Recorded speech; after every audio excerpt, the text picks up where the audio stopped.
want to talk about a disaster of a team that was supposed to be the next Super Bowl team. You added JJ Watt. What? Added AJ Green. What? Added DeAndre Hopkins. What? Added Chandler Jones. What? Had Honey Badger on that team. What?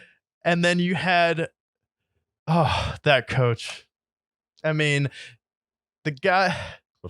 Cliff Kingsbury. The guy, as soon as he had some success in the NFL and they were 7-0, the first thing he does is compare himself to Ted Lasso. He's got chewed out by Kyler Murray on the sideline, where Kyler Murray was like, hey, bro, fucking chill out and stop being a spaz on the sideline. As soon as that happened, you know, oh, this is over. And then DeAndre Hopkins is gone now. You have Hollywood Brown there. Didn't even keep Chosen Anderson, I believe, now because he went to Miami. He's playing on that loaded team.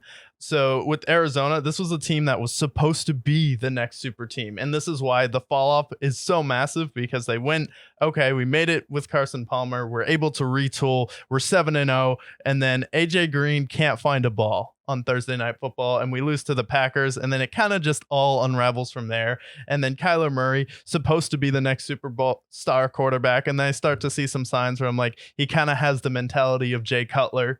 And I think he's more talented than Jay Cutler, but he kind of has that, I have a big arm, I'm talented, but just that nonchalant, just fine, getting blown out by the Rams in that wild card game. I'm like, this is not good. And I think with the Cardinals, we're chasing now the number one pick for Caleb Williams, because when you have Kyler Murray, if you're fine moving on from Josh Rosen after picking him high in the draft, you should be fine moving on from Kyler Murray to get the next Trevor Lawrence and probably the most comparable quarterback coming out of the draft. The first guy where people really look at him and they're like, he could be the next Patrick Mahomes.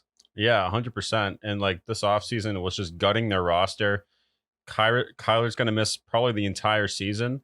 And now they're starting Clayton Tooney week 1, the 5th round rookie. Yeah. We'll see how that goes.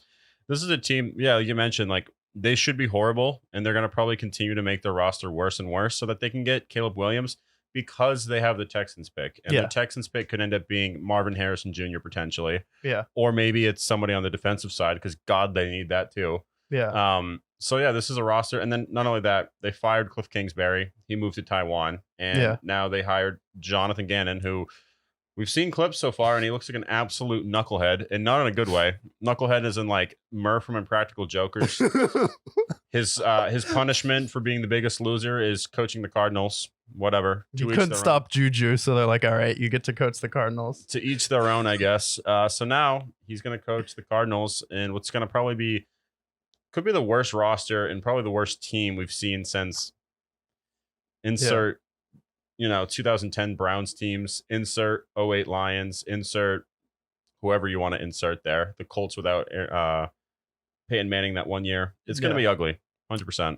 Yeah, and for the people that are like, oh, when Kyler comes back, they could be kind of good. I'm like, no. Look at what the front office is telling you. They traded with the Texans, so they had 2 first-round picks next year, and they're banking on the Texans playing in a really tough conference and that being a high pick also next year. So they're like, we're going to have 2 potentially top 10 picks in the draft next year. So it's like not just shit all over the Cardinals, because I think they've done a good job to set themselves up to get that next guy for the next 3 years, and then they'll have a quarterback on a rookie contract where you shouldn't have paid Kyler Murray. They're kind of noticing those mistakes, and they're preparing to move on from him or be able to draft 2 top 10 players to help move them forward into the future with Kyler Murray. So it's like, show them all you want, but they kind of hired Jonathan Gannon because they're like, all right, this guy is the resurrection of Adam Gase. He couldn't stop Juju Smith-Schuster in the Super Bowl as the defensive coordinator for the Philadelphia Eagles. So maybe this will be the guy that just falls on the sword for us this year. We fire him after a year. Then we go out there, get a new quarterback, get a new head coach. We'll let him pick his quarterback, and then we'll be able to move into the future, put that awful year behind us. So it's like when you're like, oh, well, maybe they could be good with Kyler. It's like, what is the front office telling you, though? Because they're telling you this year, like, no, we want the number 1 pick. Yeah, and they're going to probably get a 1st-round pick for Kyler or a high 2nd-round pick. So why wouldn't they move on? So that makes sense. And